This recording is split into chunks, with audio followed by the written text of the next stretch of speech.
Whilst the Chevy Bolt might be the first mass-market fully electric vehicle General Motors has produced, it's created a perception that the small car was GM's science experiment, promising greater things to come from the company.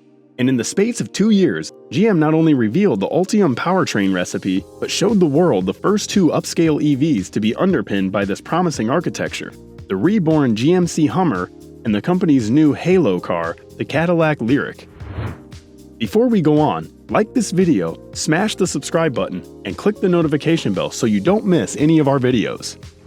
The Lyriq crossover will be the first step in Cadillac's transition to the leading electric brand for GM that will redefine the meaning of American luxury. According to Steve Carlisle, Executive Vice President and President for GM North America, the Lyriq is the cornerstone upon which Cadillac will build the future, adding several EVs to the lineup over the next few years. Starting with the Lyriq in late 2022, Cadillac aims to sell more vehicles powered by a battery than gasoline by the end of the decade. Even though the launch of the Lyriq is more than a year away, GM has teased a wish list, some specifications, and hinted at how the Lyriq electric crossover will be a game changer for Cadillac. The crossover introduces a new face for the brand with a distinctive black crystal grille up front.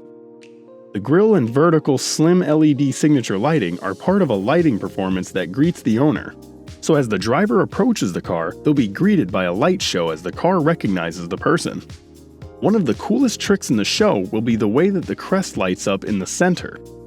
What is more, the Lyriq will also be offered with the latest version of Super Cruise that will include automated lane change and remote parking.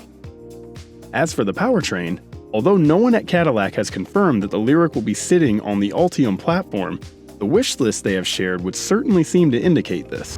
According to Marty Hogan, chief engineer for the Lyriq, GM is aiming to give the crossover a range of more than 300 miles, considerably more than the much smaller Bolt EUV's 250 miles that it squeezes out of its 65 kilowatt-hour battery pack.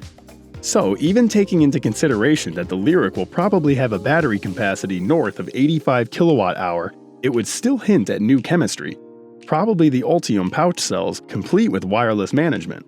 However, Hogan did add that he won't know where the rangelands are until the end of vehicle development. The performance-oriented all-wheel drive model is likely to have about 20 to 30 miles less than the rear-wheel drive Lyriq.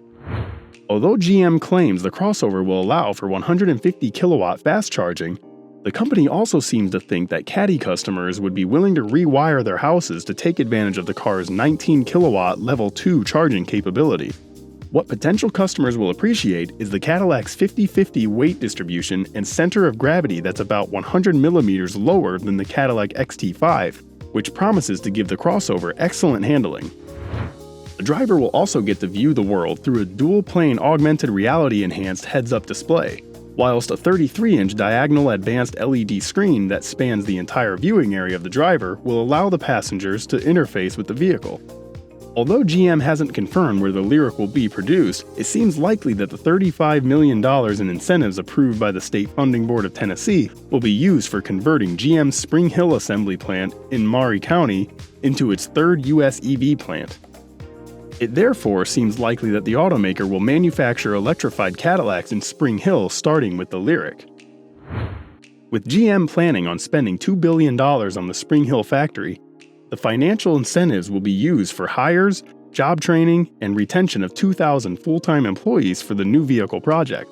Spring Hill employees make $31 an hour, significantly higher than the $16.80 an hour average wage in Maury County. So contrary to expectations that EVs will cost jobs, in this instance, electrification has saved and even created work. The Lyriq electric crossover will also be a game changer for Cadillac in the pricing arena. Steve Carlisle, president of General Motors North America, confirmed that the Cadillac Lyriq will start at less than $60,000. This would make the EV just a little more expensive than the Cadillac XT5. After the unveiling, it seemed like most people were expecting a price of over $70,000. But if GM gets closer to $50,000, it would be able to compete with the current versions of the Model Y, which starts at $50,000. So not only is the Lyriq at the forefront of GM's electrification drive, a poster child for the brand's commitment to a sustainable future and job creation, it also comes at a competitive price. All sure signs that the Lyriq electric crossover will be a game changer for Cadillac.